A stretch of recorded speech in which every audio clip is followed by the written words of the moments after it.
Hello friends, কেমন আছো বন্ধুরা? আমি এসে গেছি অপর্ণা ফুড স্টেশনে। সকলকে স্বাগত। ব্রাউনি লাভার কে কে আছো? মানে ব্রাউনি ভালোবাসে না এরকম কাউকে তো খুঁজে পাওয়াই মুশকিল। যাই হোক, আমার তো ভীষণই পছন্দের, ভাই ভাবলাম রেসিপিটা শেয়ার করে নিই।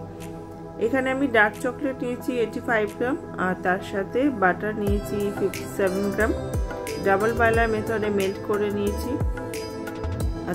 যদি আপনারা চান মাইক্রো ওভেনে মিডিয়াম পাওয়ারে মেল্ট করতে পারেন। অবশ্যই আগে চকলেট মেল্ট করবেন, তারপর বাটার অ্যাড করবেন।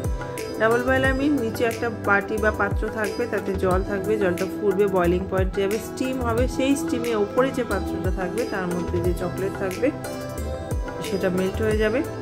এইভাবে আপনি ডাবল বয়লার মেথডে আপনি মেল্ট করে নেবেন, তাহলে খুব সুন্দর কনসিস্টেন্সিও আসবে। শুধু খেয়াল রাখবেন জল বা স্টিমের কোনো কণা যেন চকলেটে না আসে।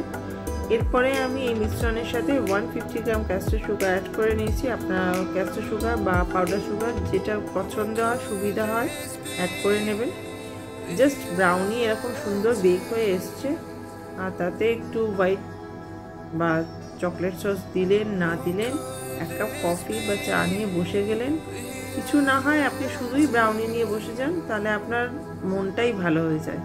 হয় না কিন্তু? আপনি কমেন্ট সেকশনে জানাবেন। মানে এই ব্যাপারটা অন্তত আমার ফিলিং। এদিকে ড্রাই ইনগ্রিডিয়েন্টসের মধ্যে অল পারপাস ফ্লাওয়ার নিয়েছি 60 gram, 10 gram cocoa powder, half teaspoon baking powder মিশিয়ে রেখেছিলাম। আর যেহেতু এটা আমি উইথ কেক বানিয়েছি, তাই এখানে 1.5খানা ডিম, মানে একটা গোটা ডিম আর একটা ডিমের হাফ পোর্শন আমি এখানে অ্যাড করেছি। একটা ছোট বাটিতে এরকম ফেটিয়ে নেবেন, জাস্ট এইভাবে নিলেই আপনি 1.5খানা ডিম পেয়ে যাবেন এই হিসেব করে। আর হ্যান্ড উইস্কেই আপনার পুরো ব্যাটারটা কিন্তু রেডি হয়ে যাবে। আপনাকে কোনো ইলেকট্রনিক বিটার বা কিছু বিশাল পরিশ্রম কিছুই করতে হবে না। জাস্ট স্বপ্ন দেখতে দেখতে ব্রাউনি বানিয়ে ফেলুন। এর থেকে আনন্দের কি আছে? ডিমের স্মেলটা কাটানোর জন্য আমরা ভ্যানিলা এসেন্স বা এক্সট্র্যাক্ট ব্যবহার করব। আমি এখানে ভ্যানিলা পড ব্যবহার করেছি। এই অরিজিনাল গাছের ছাল থেকে কিন্তু এসেন্স বা এক্সট্র্যাক্ট তৈরি হয়। এইটাই দিয়েছি, মানে আমাকে একজন দিদি গিফট করেছিল, তো আজকে ভাবলাম সেটাই কাজে লাগিয়ে নিই। দেখতেই পাচ্ছেন অপূর্ব স্বাদ আর গন্ধ, নিজেরা ব্যবহার করলেই বুঝে যাবে এটা। এরপরে আমি যে ড্রাই ইনগ্রিডিয়েন্টস আছে সেটা আমি স্ট্রেনারে শিফট করে দিলাম, আর 2-3 বারে মিশিয়ে নেব, যাতে আস্তে আস্তে চকলেটের মিশ্রণের সাথে এই অল পারপাস ফ্লাওয়ারের মিশ্রণটা মিশে যায়, আর ইয়ামি চকলেটই একটা ব্রাউনি ব্যাটার রেডি হয়ে গেছে। কেমন লাগছে আপনাদের? মানে রেসিপিটা দেখে ঠিক মতো লাগলো কিনা একটু বানান, বাড়িতে তৈরি করুন, সকলকে খাওয়ান, তারপর কমেন্ট সেকশনে জানাতে ভুলবেন না যেন। ভুল ত্রুটি হলে মার্জনা করবেন, কিছু বলার ভুল থাকলে সেটা শুধরে দেবেন। আর সঙ্গে থাকার জন্য আরেকবার থ্যাংক ইউ।